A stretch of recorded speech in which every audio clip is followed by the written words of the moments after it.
삶, 치유, 두려움에서의 해방.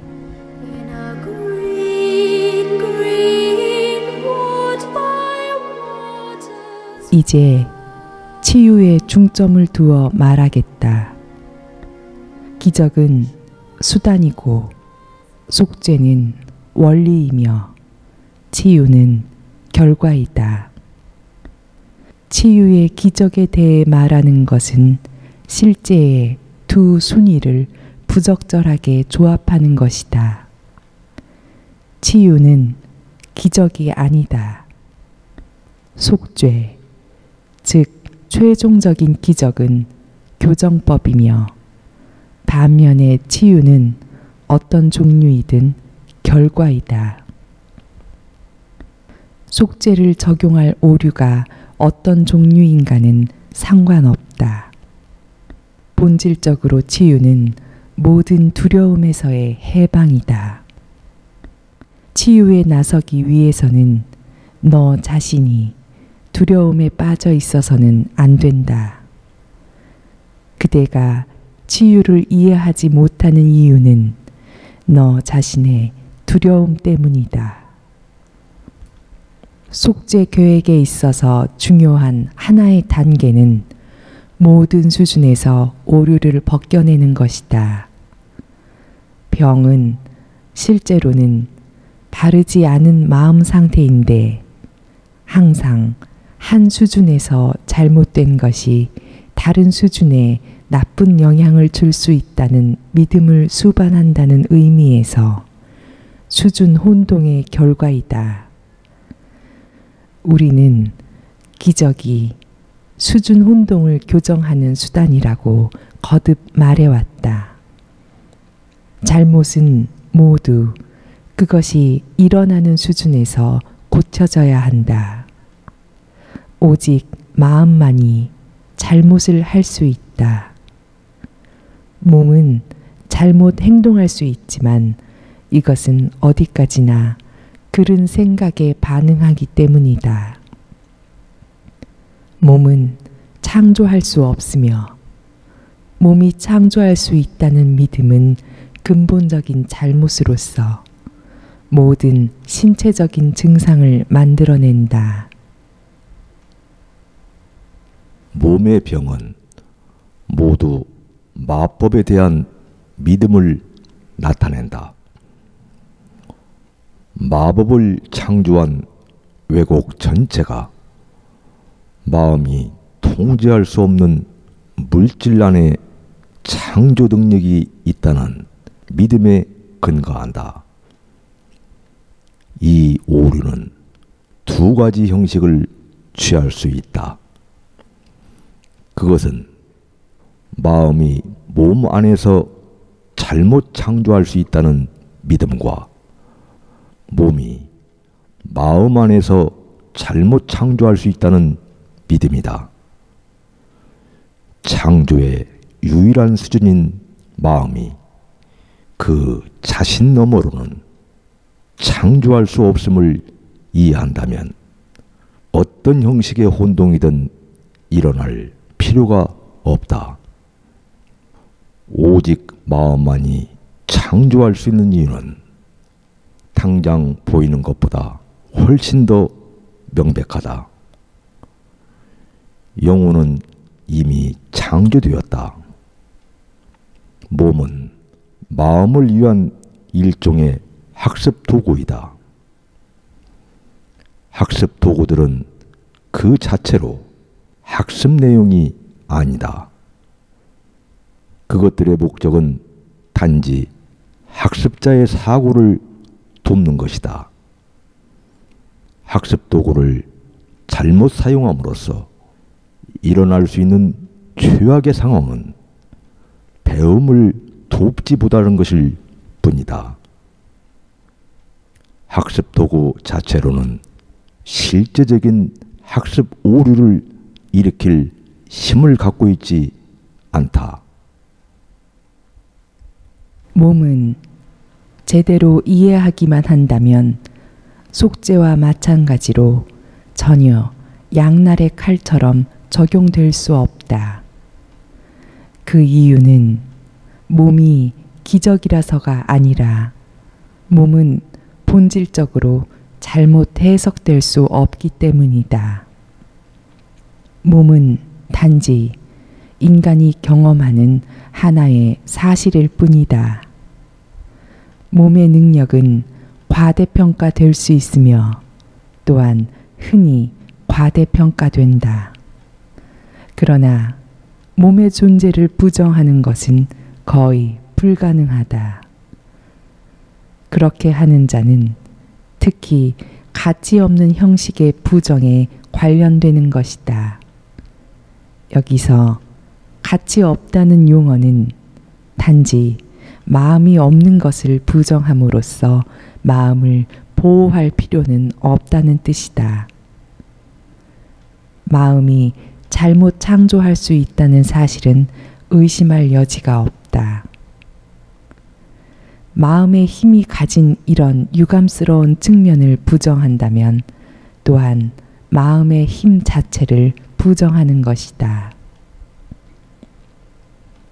몸의 병에 대한 치료법으로 받아들이는 모든 물질적인 수단은 단지 마법 원리의 재천명에 지나지 않는다.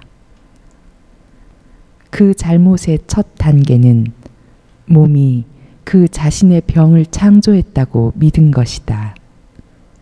두 번째 잘못은 비창조적인 물질을 통해 몸의 병을 치료하려는 시도이다. 그렇지만 이렇게 매우 빈약한 교정 도구를 사용하는 것이 나쁘다는 말은 아니다.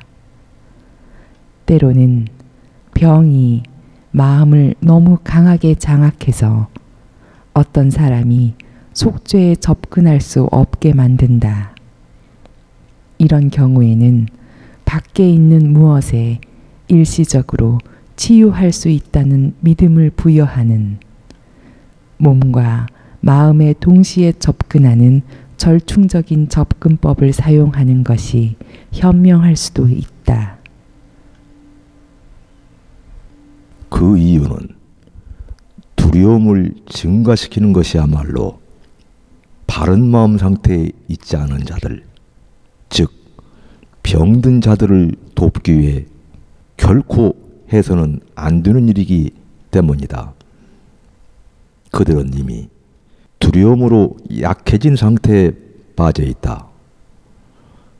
그런데 만약 희석되지 않은 기적에 부적절하게 노출되면 오히려 극심한 공포 상태로 치달을 수도 있다. 이런 일은 특히 전두든 지각이 기적은 무섭다는 믿음을 일으켰을 때 일어나기 쉽다. 속죄의 가치는 그것을 표현하는 방식에 들어있지 않다. 사실 속죄를 참되게 사용되기 위해서는 필연적으로 주는 자가 아닌 받는 자에게 가장 도움이 되는 방법으로 표현되어야 한다. 이는 기적이 완전한 효력을 발휘하기 위해서는 반드시 받는 자가 두려움 없이 이해할 수 있는 언어로 표현되어야 함을 의미한다. 그렇다고 이것이 기적을 받는 자가 소통할 수 있는 최고 수준이라는 말은 결코 아니다. 그렇지만 그것이 지금 그에게 가능한 최고의 소통 수준이라는 의미이다. 기적의 목적은 전적으로 소통 수준을 올리자는 것이지 부정적인 의미에서 소통의 퇴행을 도입하자는 것이 아니다. 기적 일꾼이 이 세상에서 자신의 기능을 수행할 준비를 마치기 전에 해방에 대한 두려움을 충분히 이해하는 것이 중요하다. 그렇지 않으면 해방이 오히려 가두는 것이라는 널리 퍼진 믿음을 자신도 모르게 더 강화할 수도 있다. 이런 그른 지각은 해를 몸에만 국한할 수 있다는 잠재된 그른 믿음에서 발생했다. 이렇게 믿은 이유는 마음이 스스로를 해칠 수 있다는 훨씬 더 큰 두려움 때문이었다. 어떤 오류이든 사실상 의미가 없는데 마음의 그른 창조는 실제로 존재하지 않기 때문이다. 이런 인식은 오류가 일어난 수준의 교정을 도입하기 때문에 어떤 형식의 수준 혼동보다도 훨씬 더 나은 보호수단이다. 오직 마음만이 창조할 수 있음을 기억하는 것이 매우 중요하다. 여기에는 필연적으로 교정은 생각 수준에 속한다는 결론이 내포되어 있다. 앞에서 한 말을 반복하고 보다 확장하자면 영혼은 이미 완전하며 따라서 교정이 필요 없다. 몸은 마음을 위한 학습 도구라는 점을 제외하고는 실제로 전혀 존재하지 않는다. 이 학습 도구는 창조되었을 뿐 창조하지는 않기에 그 자체로는 잘못을 할 수 없다.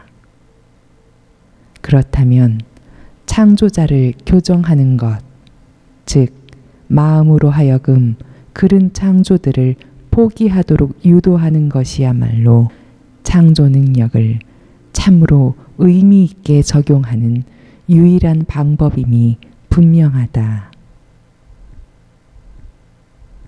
마법은 근본적으로 마음을 무분별하게, 즉 비창조적으로 사용하는 것이다. 물질로 된 약은 일종의 주문이다. 치유를 위해 마음을 사용하기를 두려워하는 자들은 그런 시도를 해서는 안 된다. 그들이 두려워하고 있다는 바로 그 사실이 그들을 그른 창조에 쉽게 빠지게 만들었다. 따라서 그들은 자신이 유발할지도 모르는 치유조차도 오해할 가능성이 있으며 또한 대체로 자기 중심성과 두려움은 함께 일어나기 때문에 치유의 참된 원천을 받아들일 수 없을지도 모른다. 이런 상황에서는 일시적으로 물질적인 치유 도구에 의존하는 것이 그들에게 더 안전하다. 왜냐하면 그들 자신이 물질적인 치유 도구를 창조했다고 잘못 지각할 수는 없기 때문이다. 취약하다는 느낌이 계속되는 한 그들은 기적을 행하려는 시도조차 하지 말아야 한다. 우리는 이미 기적은 기적심의 표현이라고 말했다. 기적심은 우리가 지금 사용하고 있는 의미에서 바른 마음 상태를 의미할 뿐이다. 바른 마음 상태에 있는 자는 기적 일꾼 혹은 기적을 받는 자의 마음을 축혀 세우지도 않고 깎아내리지도 않는다. 그렇지만 창조적인 행위로서의 기적은 기적을 받는 자가 바른 마음 상태가 될 때까지 기다릴 필요가 없다. 사실 기적의 목적은 그를 바른 마음 상태로 회복시키는 것이다. 그렇지만 기적 일꾼은 반드시 바른 마음 상태에 있어야 한다. 그렇지 않으면 다른 사람 안에 바른 마음 상태를 재건해 줄 수 없다.